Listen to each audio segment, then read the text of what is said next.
Merci, Monsieur le Président. C'est la 5e année que nous avons une délibération concernant une subvention à l'association Kern. En 5 ans, ça sera près de 170 000 € d'argent public versé pour une monnaie qui ne remplit aucun des 5 objectifs censés justifier son existence.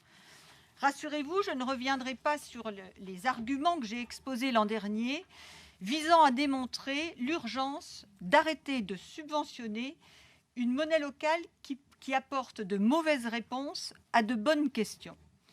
Par contre, c'est sur le fonctionnement même de l'association Kern que j'aimerais attirer votre attention. La convention que vous nous demandez d'entériner aujourd'hui précise en son article 7 que l'association s'engage à fournir à la métropole, avant le terme de la convention, un bilan d'activité qualitatif et quantitatif de la mise en œuvre des actions réalisées.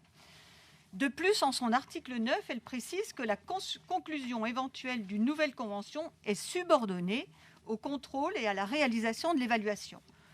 Or, nous n'avons pas ces documents, mais seulement une fiche d'instruction très synthétique et bien insuffisante pour comprendre la situation réelle dans laquelle se trouve le Kern.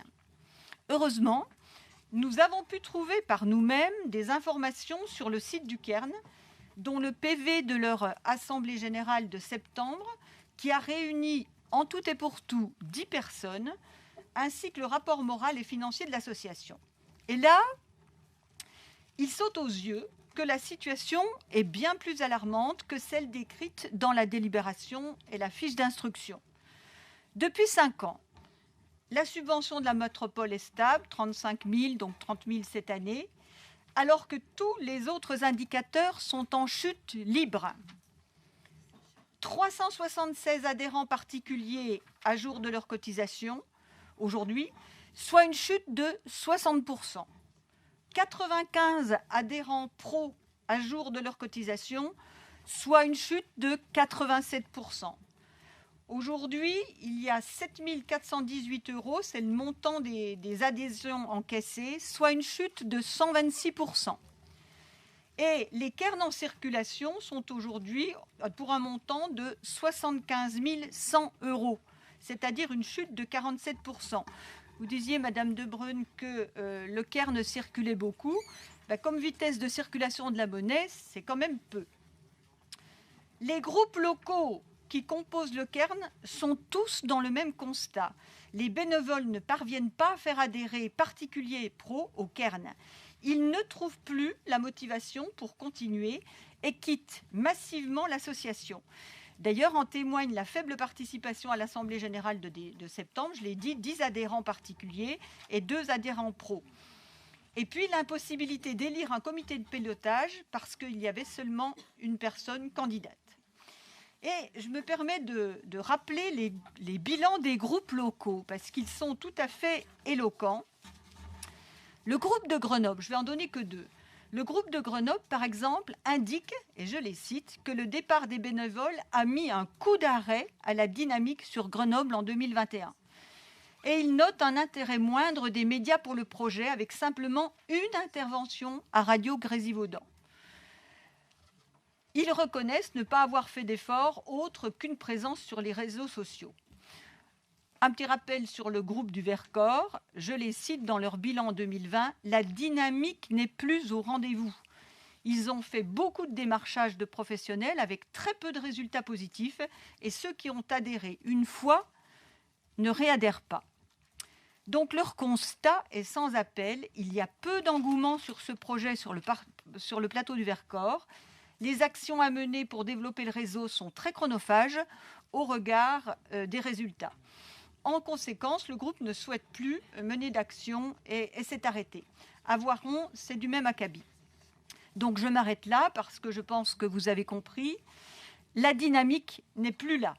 Et comme chacun le sait, une association sans une équipe de bénévoles motivés ne peut fonctionner. Et quand, en plus, l'objet même de l'association n'est pas mobilisateur, comment imaginer que la situation soit différente dans un an ? S'il te plaît. Vous nous demandez de valider le versement d'une subvention de 30 000 €, alors même que nous ne savons pas si les projets mentionnés dans la Convention de l'an dernier ont été menés à bien, conformément à l'article 9 de la Convention.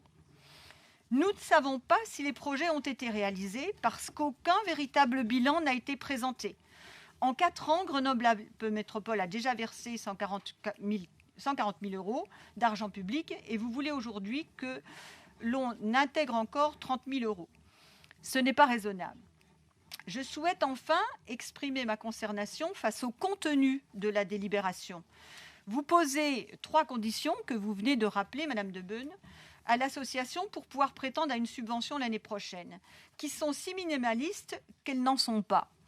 Vous dites présenter aux élus l'avancée de son plan de relance, mais ne pensez-vous pas que le minimum aurait consisté à nous le présenter dans le dossier de demande de subvention? Vous dites augmenter significativement le nombre d'adhérents, mais ça veut dire quoi? À combien estimez-vous cette hausse significative, sachant qu'on a eu une baisse de 87% cette année? Trouver avant octobre 2022 d'autres sources de financement, mais c'était déjà une condition qui était dans la Convention. Franchement, tout ceci n'est pas sérieux. Je terminerai par quelques mots sur le fond, car si le Cairn ne fonctionne pas, ce n'est pas à cause du travail effectué par les bénévoles, mais bel et bien parce que les adhérents particuliers sont essentiellement un cercle tout à fait homéopathique de militants et que la plupart des professionnels n'en voient pas l'utilité. Alors d'ailleurs, j'ai voulu, un petit peu au hasard, j'ai pris dans la liste des adhérents au Cairn et je me suis dit, je vais téléphoner pour pouvoir avoir la version d'un commerçant. Et j'ai trouvé un commerçant qui était à Grenoble, aux Halles Sainte-Claire. Il me dit, j'ai utilisé un peu le Cairn, mais je me suis arrêtée. Mais là, je change de propriétaire. Il y a un changement de propriétaire. Alors, j'ai appelé le nouveau propriétaire qui m'a dit, j'ai avoué que je n'adhérerai pas parce que je n'ai pas bien compris l'utilité. Je vous le cite, voilà. Et je lui ai dit, mais est-ce que vous connaissez d'autres commerçants dans la Halle Sainte-Claire que je pourrais aller voir pour voir comment ils utilisent le Cairn? Non, il n'en connaissait pas. En ce qui me concerne, je suis totalement convaincue de l'intérêt d'un mode de consommation plus responsable, mais utiliser des cairns ne changerait en rien ma consommation, telle que vous venez de le préciser.